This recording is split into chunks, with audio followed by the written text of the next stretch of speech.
Howdy ho, friends and foes, and welcome to Dad's on Life, your weekly episodic show about parenting from a male perspective. I'm your host, Jay Miles, and with me, as always, are my co-host, Keith Bogan. Good afternoon. Dad Holloway. And Doug Hammerdike.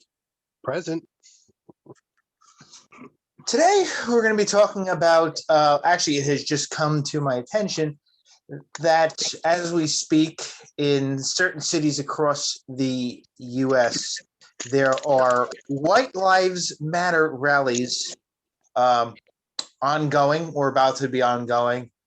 White Lives Matters rallies basically being put on by some right supremacist groups in the U.S. We're going to be talking about, a couple of different things here of interpretations of different symbols and such, going back to last Thursday. Dr. Joe Biden made a speech in California, I believe, in front of a flag that some news media outlets kind of made it sound like she was standing in front of a flag that represent a Nazi, similar to a Nazi flag or a Nazi symbol. It was a red flag, white banner with a white circle with a black eagle. The thing about that is the flag was for the organization union of field workers, the agricultural union. The speech was being made on Chavez Day. Chavez, the famous American who was a picker of fruit and vegetables. He started the union, and it just so happens that it was also April Fool's Day, because that's when the day they honor his memory and his contributions to building the union and things like that. Chavez Day is also April 1st. There's also some other things we're going to get into, but it was actually Keith's observation of something last week that I'm going to actually just lob the ball to him and let him take it from here. Keith? Wait a second. You have to tee it up just a little bit better than that. I believe we were having a conversation about, now let me see if I get this straight. The blue lights, I was driving through Northwest Jersey, and I was observing a number of particular types of American flags that were originally created to honor police officers who had fallen in the line of duty. They are American flags that are all black and white, gray to a certain extent, with a blue. No, it's all black and white. There's no gray. Blue line directly through the middle horizontally. Right. And what I have learned through additional research, through no fault of the people who adopted that image of the American flag, was that that has become very popular in the white supremacist movement to also use that image in that way. And it is indicative of a bigger problem in the United States, which is people. There's a legion of people out there who think that if you support the police, you must be Republican. If you support the concept of quote unquote defunding the police, you must be Democrat, you must be left wing, you must be radical. And of course, the whole defunding argument doesn't make any sense because the word is wrong. Right. It's terrifically wrong. Mm-hmm. And why the people who support defunding the police don't correct that image, I don't understand it. It's just horrifying. Well, they have tried, but there's people that don't want to listen to it. Well, even the quote unquote left-wing media is making no effort whatsoever to correct that impression. they're proceeding as if everybody should know better without explaining it, which is horrific. But anyway, getting back to the flag, you and I in particular had a conversation about it, because I think that it was interpreted that what I was saying was that the flag was a symbol of white supremacy. And that's not what I was ever trying to say. I think it's been absconded by the white supremacist movement, and that movement hides behind a number of things in the name of patriotism to this country. One of them being loyalty to police officers, which is not a red or blue issue. It is not a left or right issue. It isn't even a defund or not defund issue. But white supremacists have put it in their camp and said, you must be, you must think like we do if you're supporting the police. That's probably a bit of a overreach of the description, but there's a lot of research out there is now showing that particular flag is becoming more and more associated with the concept of white supremacy, and less people are remembering what it was originally adopted for, which is also happened. It's the same story that happened to the Confederate flag, which was never intended initially to represent slavery or racism or anything like that, but very quickly became the wrong image. It was a completely different meaning when it was first created, and got bastardized within the first short period of time after that. The same thing may be happening to this image of the American flag that has been changed for the purposes of supporting the police. Before we go any further, I want to bring up one point that the area where you were in northwestern New Jersey, running up into, as it goes up 80 and that up into the Poconos. If you take into consideration the population, those flags make a lot more sense than in that area. That those flags are there because, in large part, those are areas that are inhabited by either ex-police officers or family of people who have been killed in the line of duty. Now that you have a lot of retirees and a lot of people who were involved in the 9/11 incidents, the New York police that were involved in the 9/11 incidents that are in that part of New Jersey and Pennsylvania, believe me. And, obviously other instances, like I said, my family has a house up there.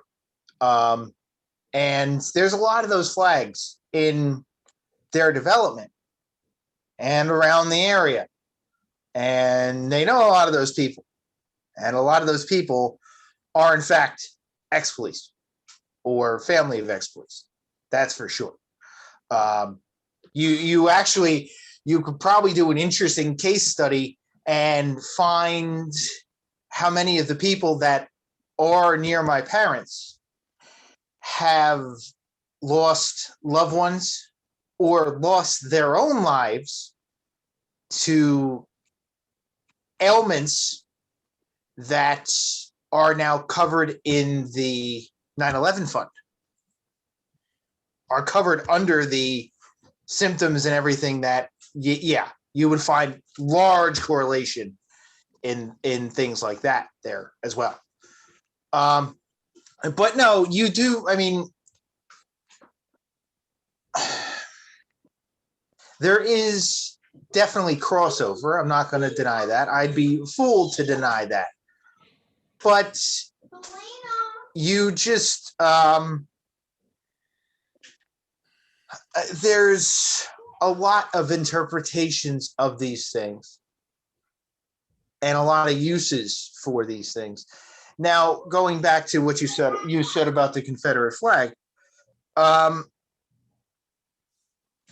when they broke away, they adopted that um, there was another, I believe, another flag that was used as well. They didn't use that at first. That was a symbol that later became. But in some instances, there were variations of that flag involved in the earliest part of right before they broke away as well. A lot of the states were using that variations of that flag. Some of them were still using it as their state flag, or variations of it in their state flag until recently. Excuse me 1 second. Somebody please take it. Having fun in the background there. Chad, you were going to say something? Yeah, so this I think relates a lot to kind of the cultural representations of different symbols that we have in our society. When you think about our society overall, and to one group it means one thing, to another group it might represent something else. And I think some groups try to use those symbols to undermine certain groups. And I think that some groups also try to use those symbols to legitimize what they're doing. For example, when Jason was talking about the white supremacists using that the thin blue line flag, that's one thing where I think they could be trying to do is trying to make it look like they're bigger than they are, right? Because in reality, I think it's a pretty small group of folks that are the white supremacists. But when they bring these symbols in, they try to make themselves look bigger, like, oh, well, so, and that's why I think certain people kind of misinterpret what these things are. But, like there's, and in many situations, I think there are unsavory symbols or unsavory characters that belong to a particular group, right? And can tarnish that group. Or that group can try to use those symbols to make themselves look better. Does that make sense to you guys?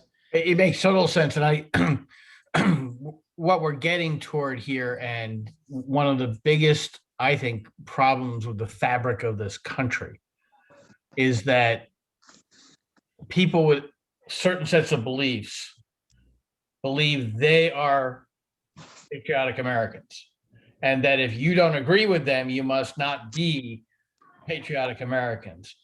It's an obscenity, if you ask me. I would never take a version of the American flag and attach it to whatever cause or whatever set of beliefs I have.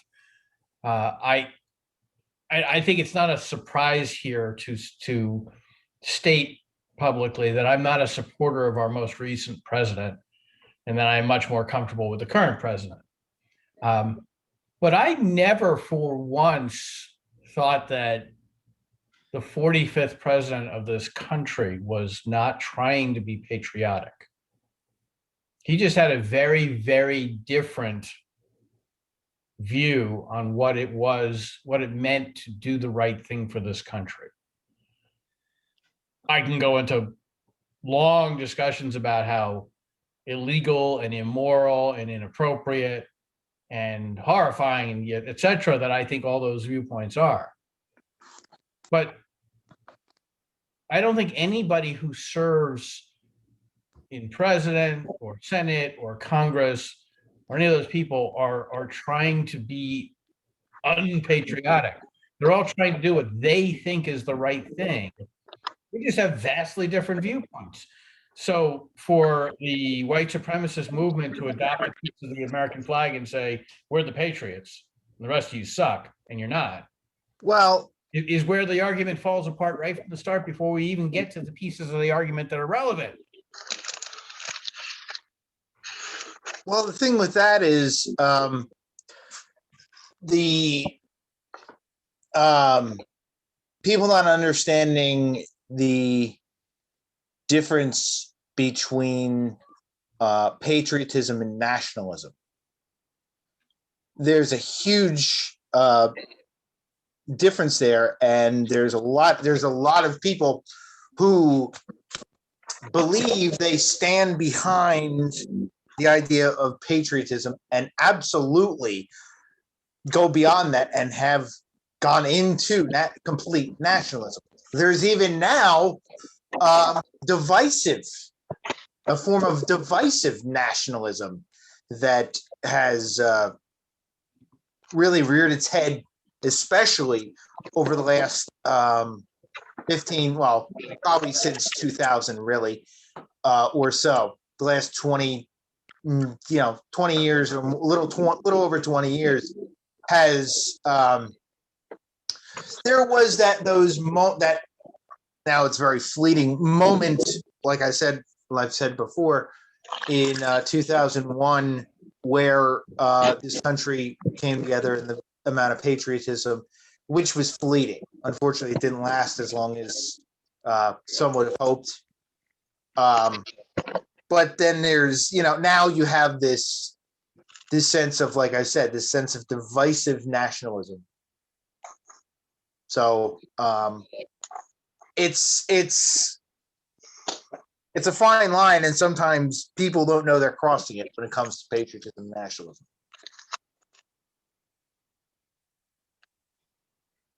I think if people actually use it intentionally, I'm not sure I disagree with you, but I'm not sure I agree with you either. I think that there's a definite attempt to create a class system. I am better than you. I am better than you because I am patriotic and you're not.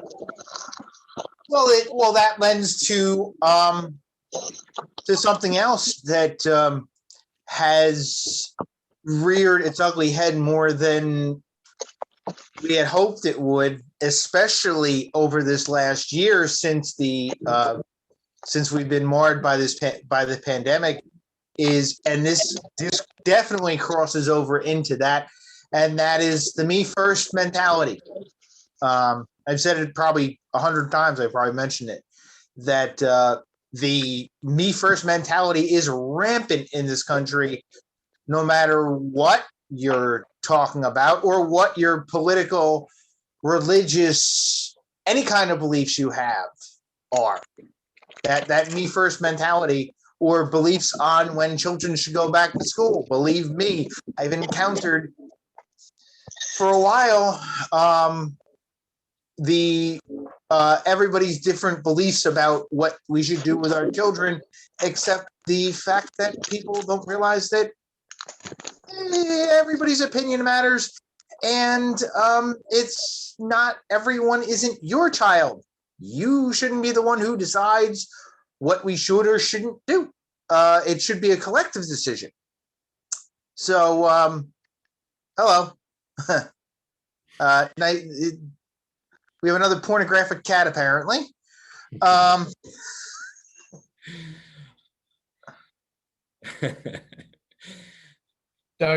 you got to come off of mute and show the cat. You really got to do that. But yeah, the me first mentality, yeah, that lends to what you were talking about, Keith, is or my way or the highway is another way to put it.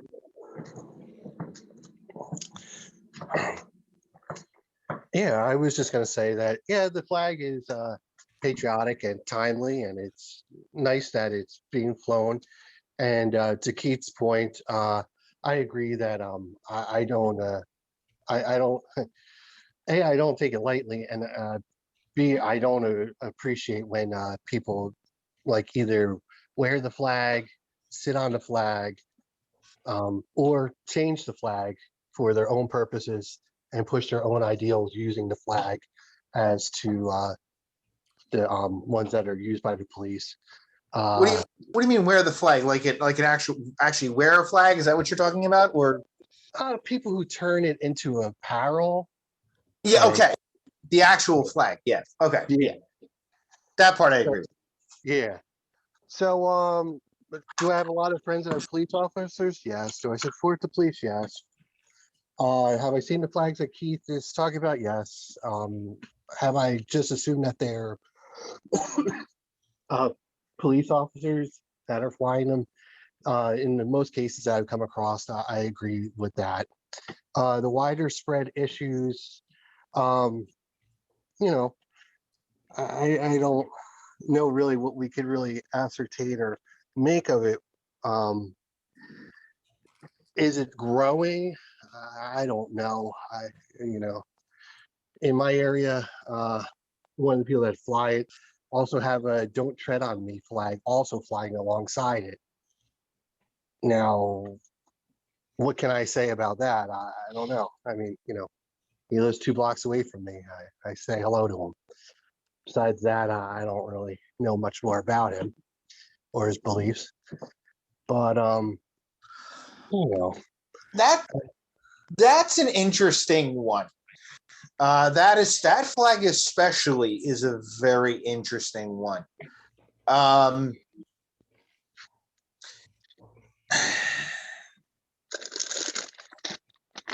sure there's definitely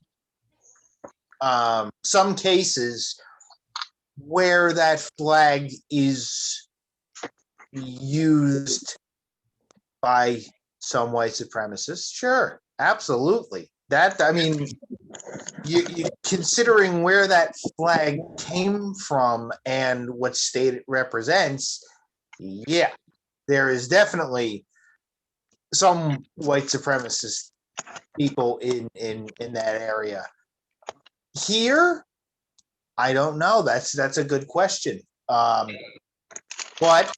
like I said, I mean, I know in this area there were at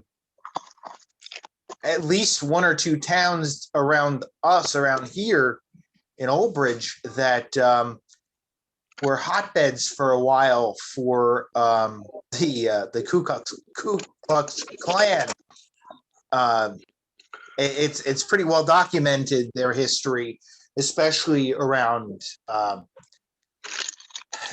some of the areas that surround Old Bridge. So yes, that flag flying does have its history, and some of it is absolutely very dark. That's for sure.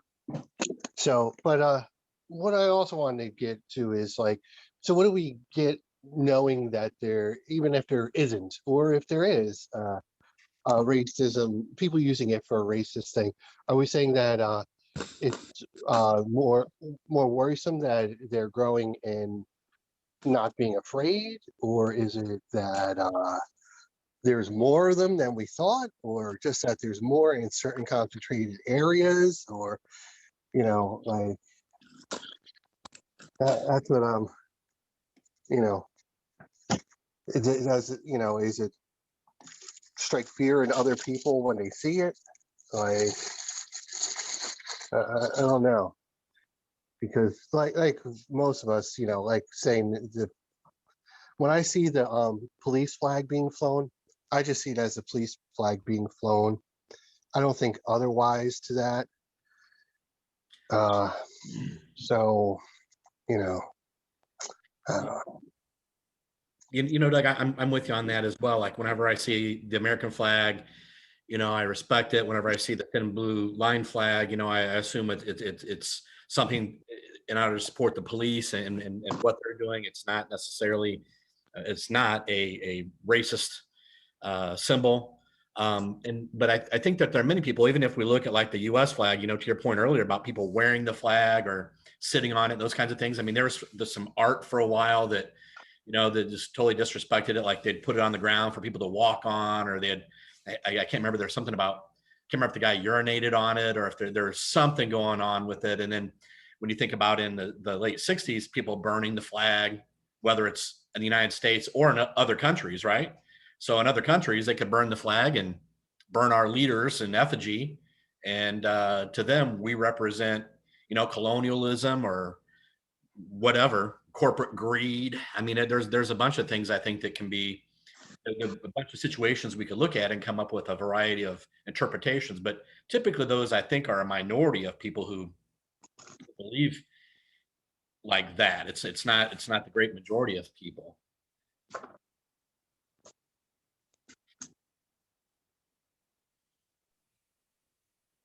I still go back to the concept of, and I'm going to link this, which we're very bad at doing, but I'm going to link this to my boys in a minute. It worries me, the growing preponderance of associating the topic of patriotism with a particular viewpoint, whatever the viewpoint is. And this, I think, enter Justin and Jeremy, is why their generation is so sick and tired of red and blue, Democrat and Republican, left and right. Mhm. Of course, we're talking about two sons who believe that Joe Biden is a Republican. They believe that everybody in the public view right now is conservative, and that their generation, I'm not just talking about my sons, but their generation is looking for a lot more change and a lot more progressive behavior than anyone has shown so far. And they are completely dissatisfied with anybody who's been on the political map to date. And from that perspective, I understand it. I mean, we're a country that is so bizarre. You know, we pride ourselves on freedom of speech and viewpoints, and yet you're lionized. You're shunted to the side if you actually Yes. have a viewpoint that isn't considered patriotic. And it's very easy to point to any viewpoint now, and a group of people will say you're not patriotic, which is exactly what this country does not stand for. I would even take that a little further and say that depending on who the group in power is, that a opinion contrary to the majority opinion is usually censored in certain respects. Mhm. Are we going to go into cancel culture today? I don't know how much time we have. No, just check. Oh wait, what did you just say, Chad? What did you just say? No, I think to a certain extent, I think it just depends on one group if they have some power, using power theory here, if they have some power and people don't believe the same belief contrary to what their belief is, they censor them or they put them down or they don't appreciate that other viewpoint. Well, interesting thing in that is is the fact that while one party or another is in control, the actual majority of people aren't either. The majority of people are middle of the road or independent, undecided. But I'm even going beyond politics to power, like the power of the media. And I think that's a big problem as well, because somebody in the media, that person is the nexus between what a person says and what goes out to everybody else. That person has a lot of power and what they write and what they say on a news broadcast, those kinds of things. True. So if somebody disagrees with their opinion, they can be shut down, and there's examples on both sides politically, right? But the power people not only are politicians, but they're people who control media.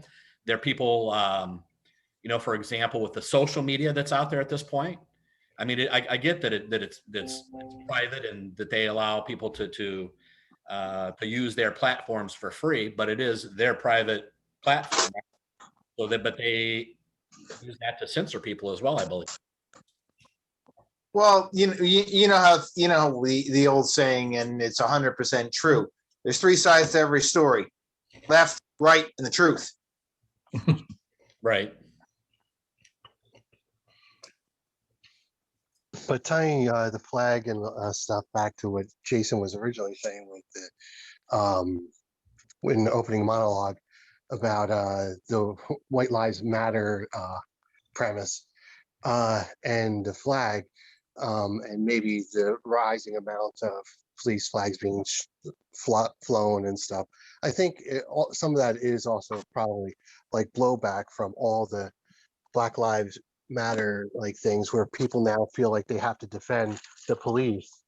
So to defend the police, they are going out and purchasing and or making sure it's more prevalent that they support the police. So to show their support, they're making more use of these flags.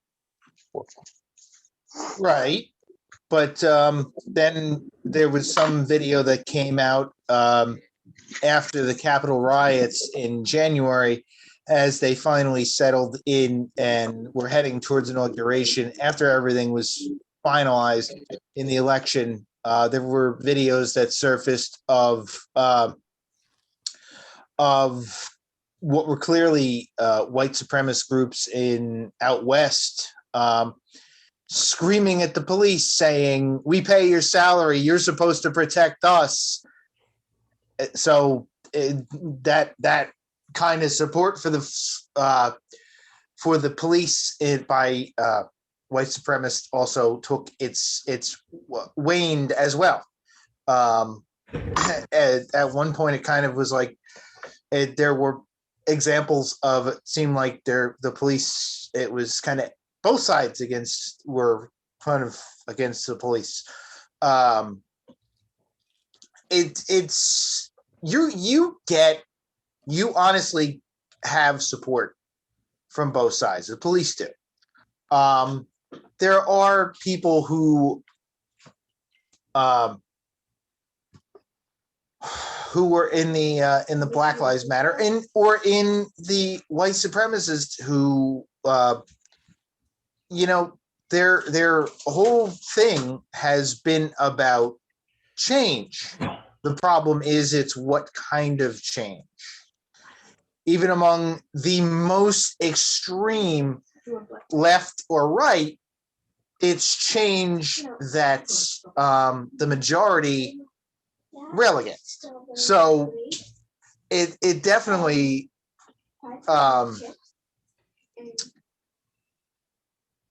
you have issues on both sides where it's just, like I said, the viewpoints vary. Everybody wants change. In truth, no one really wants everything to stay the same. It's a fine line between it's a fine line between where the status quo and who wants what. So there's a fine line when it comes to the extremists, although they're completely on opposite sides, they're both the same. Would it not? How do I phrase this the right way? I'm glad you used the word extremists, because even the people who are directly in the middle, who are not that far apart in their viewpoints, are no longer talking to each other. So is there anyone who is now considered not extremist? In the old days, when I was younger, extremists wouldn't talk to each other. They weren't here, they were here. They were far apart. And the people in the middle were the ones who were relied on to talk to each other, to sit down. But no one sits down anymore. There are no discussions anymore. There's no progress being made in the idea of defunding the police or not defunding the police, because you're either on one side or the other. You're either a hero or you're Satan, depending on your viewpoint. Have we gotten to a point in society, and this is where I think my sons have gotten, where they're so frustrated that none of the current players are willing to actually even sit and talk to each other, because there's no negotiating anymore, that they want everybody burned, and they want third and fourth and fifth parties now, because they no longer have faith in anyone who's currently involved in the system.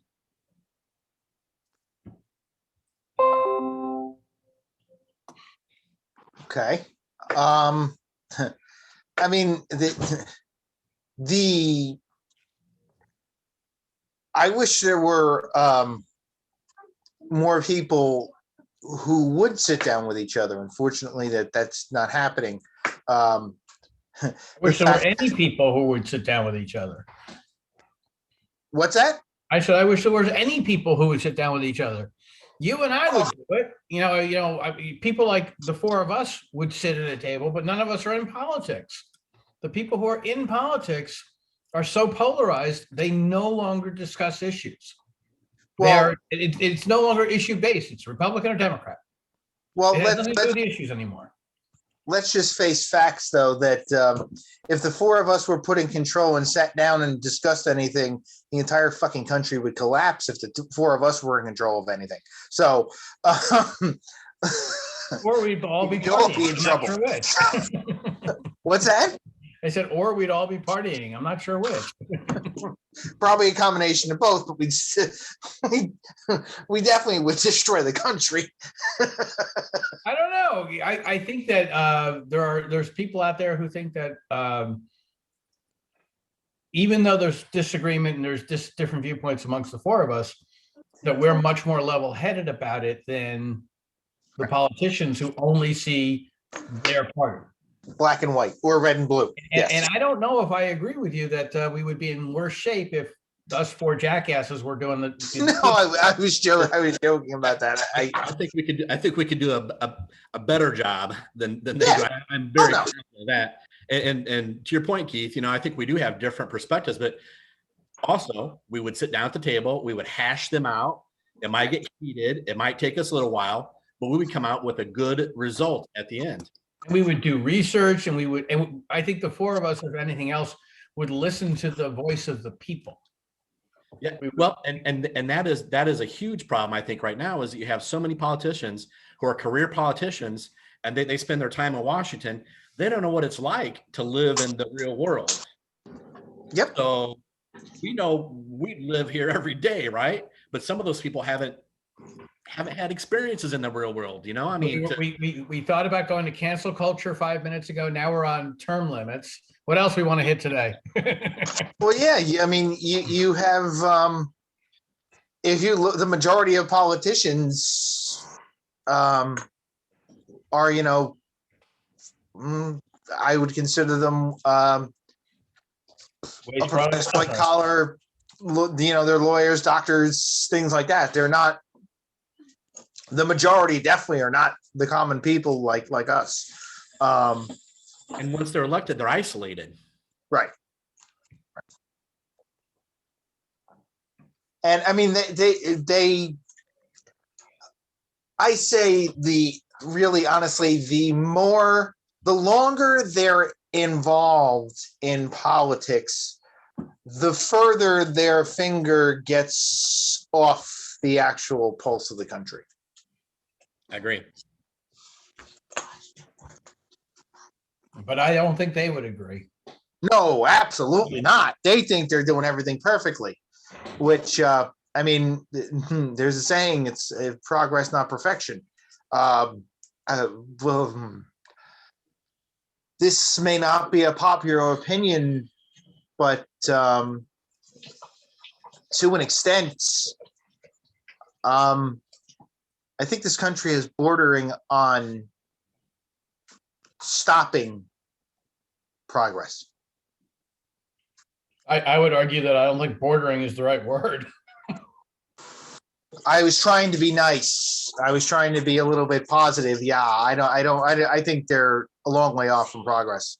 Given our huge and loyal following, I'm going to not use the F-bomb that I was about to and simply say, there is no progress in this country. And there goes Doug laughing his butt off.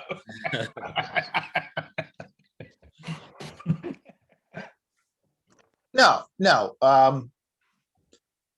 I mean, we can't even do, there's certain things we can't even do simply. We can't even do simple tasks in this country, let alone decide what, on major issues. The major issues are bad enough, but like I said, we can't even do simple things in this country. Can't even decide on simple things. I think you can't keep doing that and expect results. I mean, there's the common joke is, what is the definition of insanity? The definition of insanity is repeating the same thing over and over again, expecting different results. It's not true. That's not the definition of insanity, but yeah, I mean, it's kind of, no, it's not. It's absolutely not. Huh? I know that, but it's certainly one of the definitions, that's for sure. It's an interpretation of insanity, and it is correct. Yes. I don't know, Chad. I think the definition of insanity is getting married, but that's just me. Depends on who you're married to. You're married. Hopefully you got it right this time. Third definition of insanity is having kids, not getting married. Third time.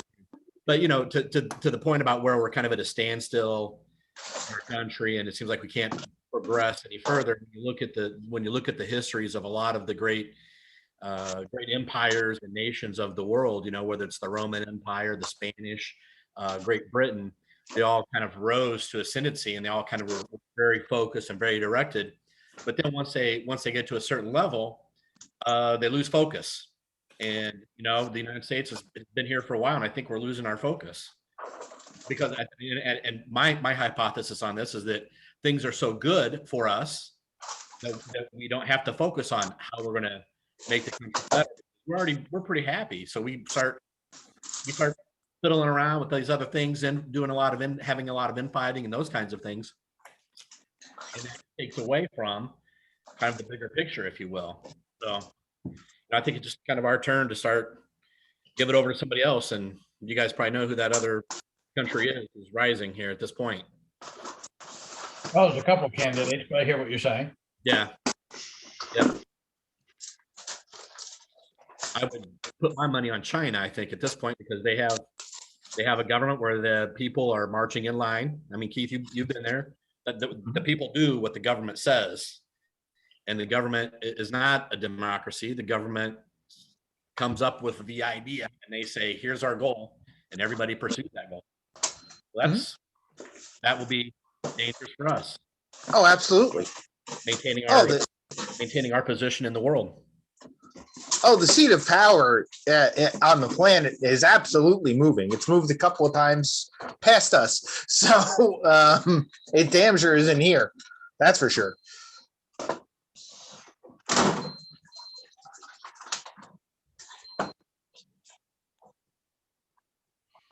Did everybody freeze? Who froze?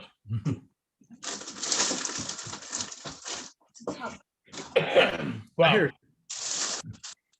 who is making all that noise anyway? Delana. Elena, come say hi. No, she's busy in the freezer. I don't know what she's doing. She's getting Cool Whip for police. Well, so I've already talked about how Justin and Jeremy feel about this. What about you guys? What about your kids? Any opinions? Well, I haven't talked to Frankie and specifically about it, but I think he's frustrated. I don't think he's necessarily where your kids are, but I think he's frustrated with the government that they can't really get their act together and that we are so divided. That's kind of my read of it. I think he just wishes we had better leadership. Funny because my kids wish we had leadership. Yeah. Well, I was saying it being nice, but the time for nice is over. Yeah. Yeah, for my kids, I guess it really doesn't affect them unless I'm talking about it, which I guess me and my wife do, but not as much around them. But they with the flag itself, with scouts and all, taught them great respect for the flag, and it's a really nice thing, and they love it. They love the idea of putting out the flag. We fly the flag, in front of the house, and next door, my next door neighbor, he already passed, but he was a Vietnam vet, so they have a big flagpole, and his wife still goes out there every day and puts up the flag and takes it down, out of respect for Jim. And Jim was a fighter for the flag, and my boys know that because our town has one in the middle of town, and it became tattered, and they refused to replace it. So Jim actually went out and went to the vets and got his own flag and had them replace it. And since then, the township here has taken note of that, and now it is regularly taking care of the flag in front of the town. Other than that, with the race thing, like I said, my boys don't really come across much of it where we live in this little town. We hopefully think that we're teaching them right, you know, how to respect each other, respect all, well, all people, you know, and they have a good amount of friends. So, you know, you see the normal stuff go on every day. And I think hopefully they'll do good in their adult life as they grow into teens and adults. You know. So, you know, lead by example, I guess.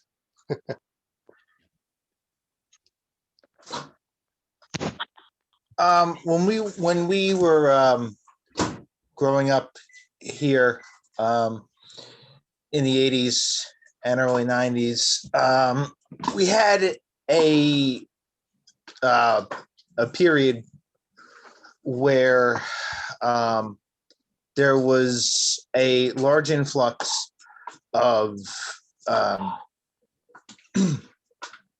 our generation and our time period as children in school began the influx of Indian Americans into the US and into our towns in this area.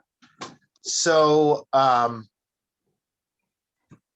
we had the beginnings of that, and that assimilation into culture in this country and into culture in this area. And a lot of the people that I grew up with assimilated very quickly into American life and American culture. So it was interesting growing up with their culture being assimilated into ours. And when something like that happens, you learn and have this better understanding of that culture quickly, much more quickly than some cultures. When you're, I wouldn't say, when you're forced to deal with the influx of people, or so having that foundation of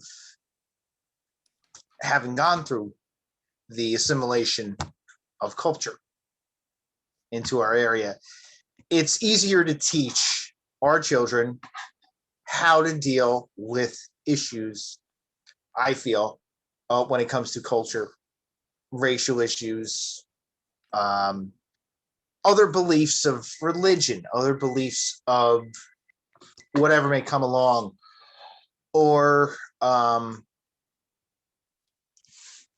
issues with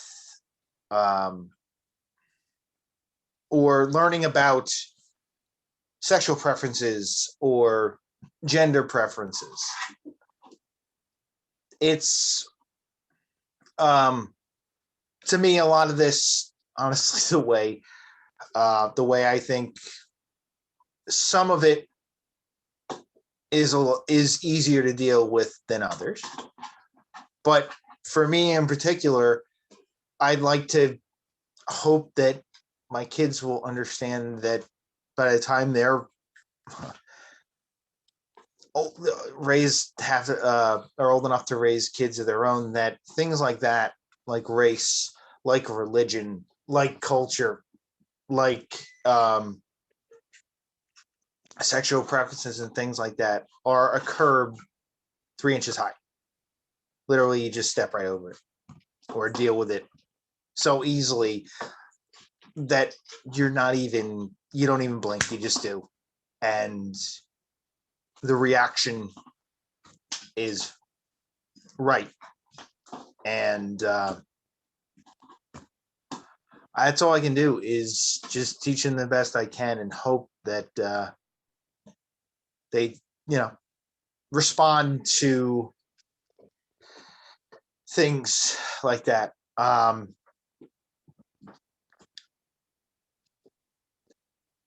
it's especially with now with the rise in gender equality and things like that going on now, and racial equality going on now, that we've been facing really. And obviously the issue of race again has come up. It's been a constant topic forever, but especially with the issues with the police last year, and Chauvin and George Floyd, and the ongoing case like that. What's going on? Obviously, as that develops more, we will and get to the year anniversary of the murder of George Floyd. George Floyd, sorry. Get into that a little more. As I said earlier, if Chauvin has if Chauvin is acquitted of all charges, which I am not 100% sure he will be. In fact, I'm pretty sure he won't be. I have a feeling that what happened in LA in 1992 is going to look like a trip to Disney, to Magic Kingdom. So I hope that that's not the case. But yeah, it's going to be very, very rough in this country if they acquit Chauvin.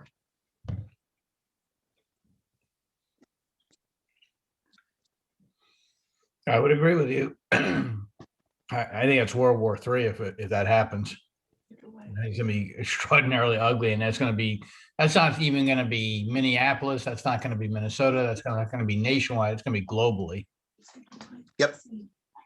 It was globally when it happened. I mean, there was reactions all over the world for Black Lives Matter. So yeah. Anybody have anything else they want to add before we wrap this up? I just want to see a better picture of the dinosaur on Doug's shirt.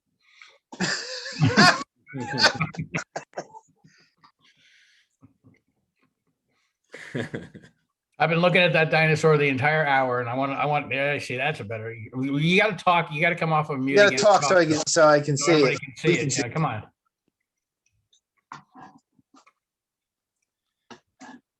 He's on mute still. Yeah, he's still on mute. He'll be there. Yeah, there you go. It's Godzilla. Yeah. Dinosaur. It's Godzilla, not a freaking. Well, it is a dinosaur, but for Doug, it was a self-portrait. Okay, that's fine.